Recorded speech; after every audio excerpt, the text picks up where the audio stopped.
ကျွန်တော်ဒီနေ့ကြောက်ပြပြီးတော့မယ်ချစ်ပြုတ်နေဟင်းတစ်ခုကတော့ကျွန်တော်တို့သူကြိမ်များတော့ခုနောက်ပိုင်းမှာလူတွေတီးပြီးတော့မှစားလာတဲ့ညောင်မူတွေဖြစ်ပါတယ်ကျွန်တော်ညောင်မူတွေကိုတော့ကျွန်တော်အိန္ဒိယနယ်စပ်တမူနီပူအတန်တွေပြပါတော့ကျွန်တော်တို့အရင်စားကြတယ်တွေ့ကြရတယ်နော်အဲ့ညောင်မူတွေရဲ့ကောင်းကျိုးတွေကကျွန်တော်အများကြီးဖြစ်စီပါတယ်ပရိုတိန်းဓာတ်တွေကျွဲသွားတယ်။ဦးနောက်ကျန်းမာစေတယ်၊စိတ်ကြည်စေတယ်၊တွေ့ရကောင်းစေတယ်၊အစာချေစနစ်ကိုပုံကောင်းမွန်စေတယ်၊နှလုံးအားကောင်းစေတယ်၊စီးကျူထိန်ပေးတယ်၊အရိုးတွေကိုကျန်းမာစေတယ်၊ဒီဖြတ်မှုတွေကနေကာဝယ်ပေးတယ်။ပြီးရင်သူ့ရဲ့အနံ့ကကျွန်တော်တို့စူပုံနဲ့ညင်ဒီကြားရပါတော့အဲ့လိုမျိုးပြင်းနေတာမျိုးတော့မဟုတ်ပေမဲ့အနံ့စားကောင်းတဲ့အနံ့မျိုးပေါ့နော်ပြီးရင်သူကစားမယ်ဆိုရင်စတောက်လေးနေတာပေါ့နော်ဒါပေမဲ့ကျွန်တော်တို့ကအခုရရှိရတော့ညောင်မူကြီးအစီအချောက်ပေါ့ညောင်မူကြီးအစီအချောက်ကိုချစ်ပြတော့မှာဖြစ်ပါတယ်ကျွန်တော်နောက်ဆုံးညောင်မူကြီးအစီကျွန်တော်တို့ပထမပုံမှာပါခဲ့တဲ့ညောင်မူကြီးပင်အရှိရနေပြီးတော့မှအထဲမှာအစီလေးကိုကျွန်တော်ချောက်နှမ်းထားတာဖြစ်ပါတယ်ချောက်နှမ်းပြီးကျွန်တော်ချောက်နေတဲ့ညောင်မူကြီးစီလေးကိုကျွန်တော်ဖော်လို့ရေးစင်ရပါမယ်ကျွန်တော်ရှိထဲမှာကိုလိုချင်တဲ့ပမာဏလေးကိုထည့်ပေးစင်ကျွန်တော်ဗာနဲ့တူလဲဆိုရှင်ပဲကြီးစီလိုပဲသူကကျွန်တော်စိတ်ပြီးလို့ရှင်သူပွားလာတယ်ပွားလာပြီးတော့မှကျွန်တော်ကခွာမှာအဲ့လိုစင်နေတာကျွန်တော်အခုစင်နေတာနေ့ရက်စိတ်ပြီးတဲ့ခါမှာကျွန်တော်မြောက်ကိုလေးစီအခုလိုပဲကျွန်တော်ပွားလာပြီဖြစ်ပါတယ်ကျွန်တော်ပွားလာတဲ့ခါမှာကျွန်တော်ဘာလို့လဲဆိုတော့အဲ့မြောက်ကိုလေးစီကိုပဲကြီးစီခွာရလို့ပဲကျွန်တော်အစီလေးကိုခွာပါမယ်ကျွန်တော်အစီလေးကိုကျွန်တော်ဖြည်းဖြည်းချင်းခွာနေပါတယ်ကျွန်တော်ဒီမှာဆိုရင်ခွာထားပြီးတော့ဒီကအခုံလေးဖြစ်ပါတယ်ကျွန်တော်တို့ဒါတော့ကျွန်တော်မြောက်မို့လေး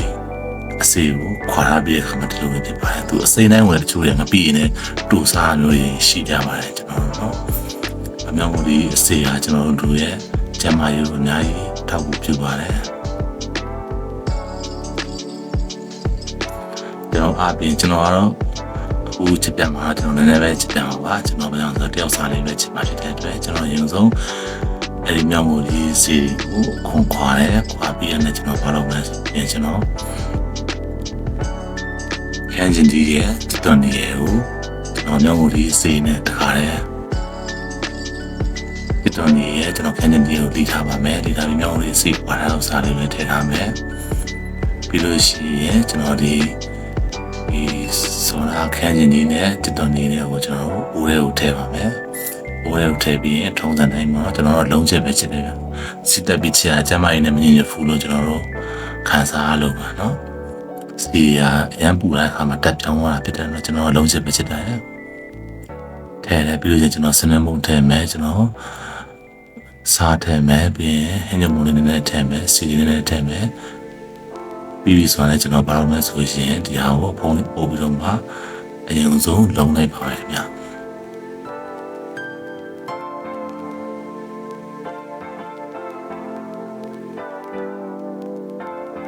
စားရဟင်းညမုံနဲ့ပဲတုံးပါတယ်ပြီးလို့ရှိရင်နည်းနည်းမုံလေးထည့်ပြီးတော့မှကျွန်တော်ပုတ်ထားလိုက်မှဖြစ်ပါတယ်တော့မြောက်မို့ဒီကသူကထူးဆန်းတဲ့တဘာဝတွေရှိပါတယ်ရှိတဲ့ပြင်ကိုသူ့ကိုကျွန်တော်ဈေးဝယ်ရပါတော့အိန္ဒိယအရန်ကြိုက်တယ်ဗျကျွန်တော်အရန်ကြိုက်တော့ဝယ်ပြီးမဲ့လို့သူကနေရာလေးမှာစိုက်လို့မရအောင်သူ့တဘာဝကဒီအိမ်သားတွေပေါ့နော်ကောင်းလာအောင်စိုက်များတဲ့လူတွေအနေများတဲ့အချက်ကွက်တွေတမန်မှစိုက်လို့ရတယ်ဗျအပြင်မှာအခင်းနေနဲ့စိုက်ပြီးမဲ့အပင်ကြီးကကြီးလာတယ်ပေါ့နော်ကျွန်တော်တို့ဘာဆိုရင်အသီးဖြစ်မထုံးဘူးပေါ့ဒါမျိုးဟိုရဲ့သူရဲ့ထူးခြားတဲ့ပုံစံတစ်မျိုးပေါ့နော်ပြီးရင်ကျွန်တော်ဒါလေးကိုပေါ်လေးအုပ်ပြီးတော့မှကျွန်တော်စူလာရေးထိနှက်ထားပါမယ်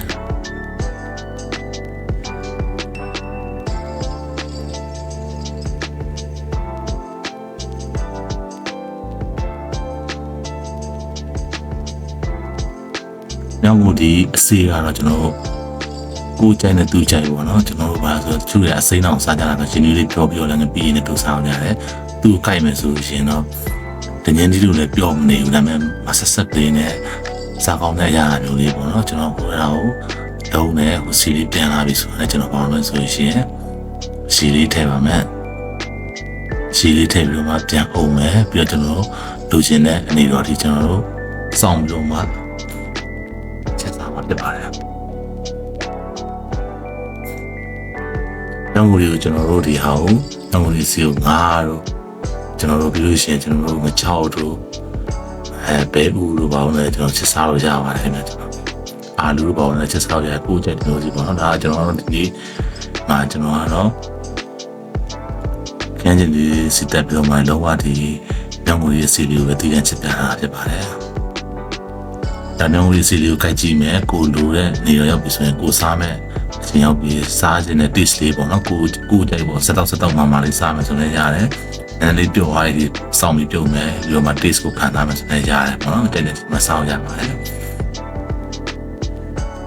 ဒီလိုရှိကိုနေတော့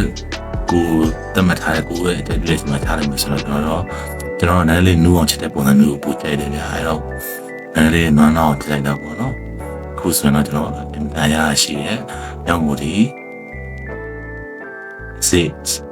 ချက်လေးရပါပြီကျွန်တော်သူ့ရတာဆိုတော့ကျွန်တော်ခါနည်းလေးခါတော့လေးနေမယ်တစ်လီယာကောင်းမယ်စားလို့ကောင်းမယ်ပေါ့နော်အဲ့လိုဖြစ်ပါတယ်ခင်ဗျာပြီးတော့ချမ်းမရင်းနဲ့အရင်မြင်တဲ့ဒီဟင်းလေးကိုကျွန်တော်မြောက်ငူဒီစီရတဲ့ဈေးချူပါတယ်ခုချိန်မှာအားလုံးပဲချက်စားကြပါတော့ကျွန်တော်တိုက်တွန်းရင်းနဲ့ဒီနေ့ဗီဒီယိုအဆုံးသတ်လိုက်ပါတယ်ခင်ဗျာ